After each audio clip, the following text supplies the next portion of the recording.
My name is Teressa Jack. I am full-blown SS sickle cell disease warrior, been suffering with sickle cell for 35 years. It has been very, very much challenging. I would say if it's not the grace of God, I don't know where I would have been because I could personally say I reached that door like twice. Doctors and nurses give up like, she's not going to make it. But it's God's grace and mercy kept me here. I am still here. The challenges I face is like the pains. Like when the weather on, they will say keep hydrating, drink lots of water. Yes, you would do that, but when it's too hot, even if you keep drinking, you would get pain. There are times when the place is too cold, you try to keep warm, you would keep hydrated, but you would still get pain. There are certain activities you can't take part in, certain places you can't go, certain things you can't do. You can't climb a mountain because the higher you go, the level, your oxygen level drop, you causes pain, and then with down hospital, that's another total disaster.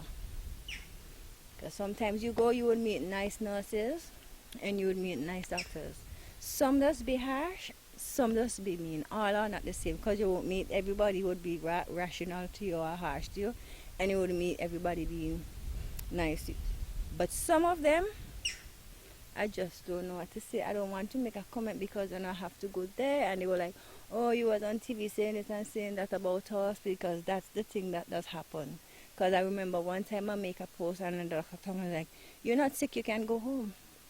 I was like, because of what I say? She was like, get up, you can go home, you're not sick. People who sick stay here. This place is for sick people.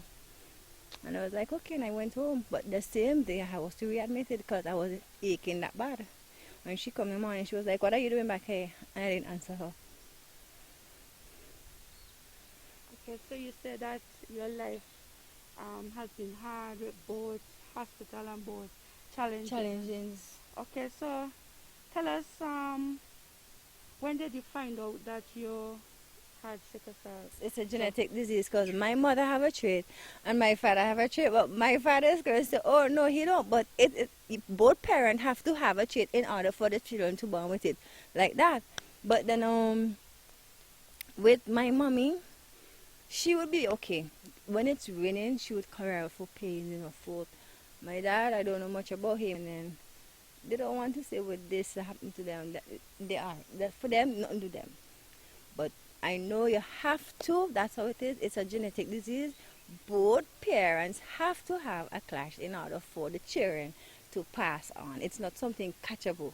It's a genetic pass on disease thing from generation and stuff like that. And I was told, my mother said like, I was 3 months old and she went out having up the phone because she was young.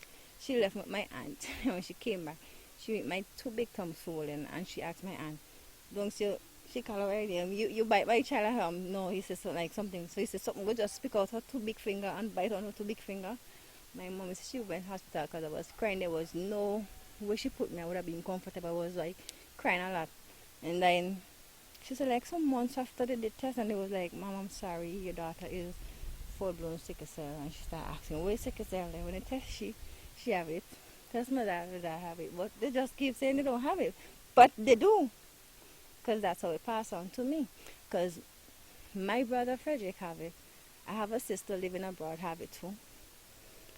I'm not sure for my brother in the army. I think he's okay because his father is okay. So because his father was a bit stronger than my mother genes, I don't think because he's physically fit. So he don't have it. Madonna is okay. But they would have something called low blood anemia, something like that. Mm-hmm. What is your support system like?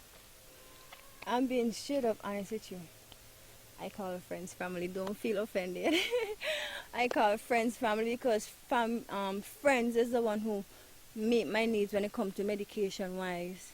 And then my godfather, he would make sure I get things to eat. There's a young lady living abroad. I won't want to mention her name. There's a lot of them living abroad who help me out. Like whenever I'm hurting, sometimes they will just check. I don't even have to let them know that I'm hurt. They will just check, are you okay? And I would let them know if I'm okay. If I'm not okay, I'll say, no, I'm not okay. Like this morning I post a picture and it was like, you okay? And I say, yes. Then the post was like, why did you post a picture? I say, I'm okay. She said, then take it down. But I'm not okay. But sometimes I just don't like to bother because they be always there. So I say, if these are people like not even blood related to you and they go extra mile for you, And your family don't check on you because there are times I be in my house wrong there, crying, and I'm so wrong there because you know I'm so wrong there. And nobody will look to say, what's wrong with you?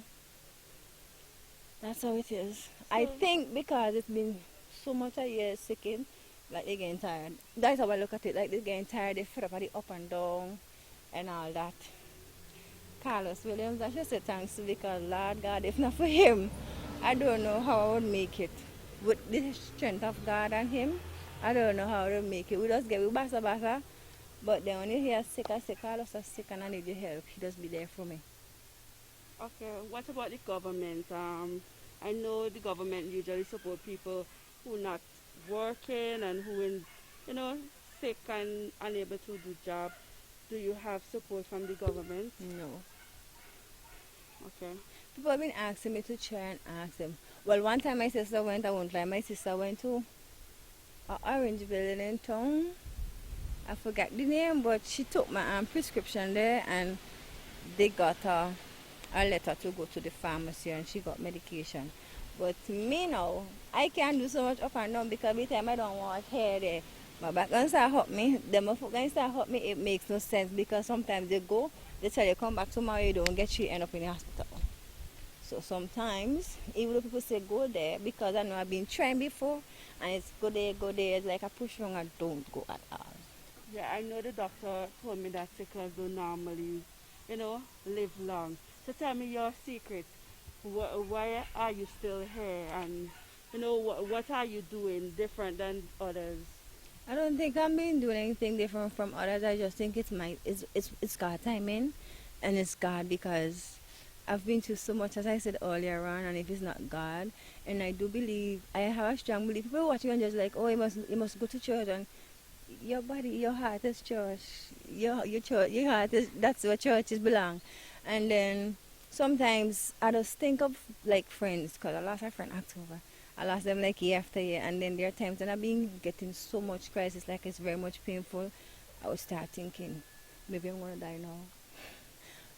Most of the time when I scream, I say I'm going to die. They was like, as long as I'm supposed to die, they can't know that. Yeah, like that. Cause I just feel a lot of pain. My last sickle friend died last year, October, the 1st of October. She was the last one I lost that was very much close to me. Up to this morning, I was going to my Google account trying to delete some files, and I said these ones are not getting deleted. I'm sorry. Okay, so tell us the challenges with the pandemic because, you know, a lot of things have to be implemented. You have to wear a mask. Mask, A yes. lot of different things change. So tell us. I don't go anywhere without my mask. I am only here because I know I'm not going between a lot of people, and I know you guys will be coming protecting yourself. But there's masks there. I don't go anywhere mingle with anybody. The pandemic can changes like when the stuff had like erupt, it was a problem getting water because just for water, minerals for water hurts my stomach. I get help from one of our artists, singing artists here, and as I say, help from other friends who's always been there for me in the pandemic. But other than that, like going about, whenever I going around, I always make sure I have on my mask and my sanitizer. I don't play that because I don't want to get no trace of COVID because I don't know how it is to manage COVID with sickle cell. People out there who are struggling, give encouragement to these people who are living with this disease. I would tell them to stay strong. And there are times when you would feel like giving up, just remember there's a God, keep pushing on.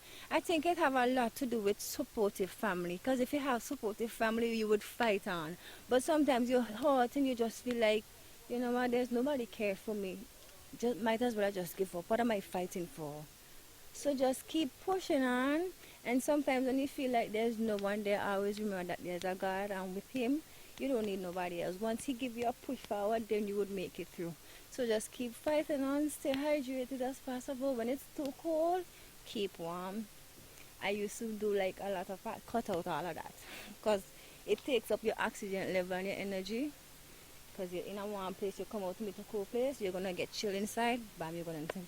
So just stay positive, trust God, and families who like just leave up your family because they've been sick and then again. Please don't do it, because there comes a time that once a man, twice a child, you're gonna need somebody to be there for you as well.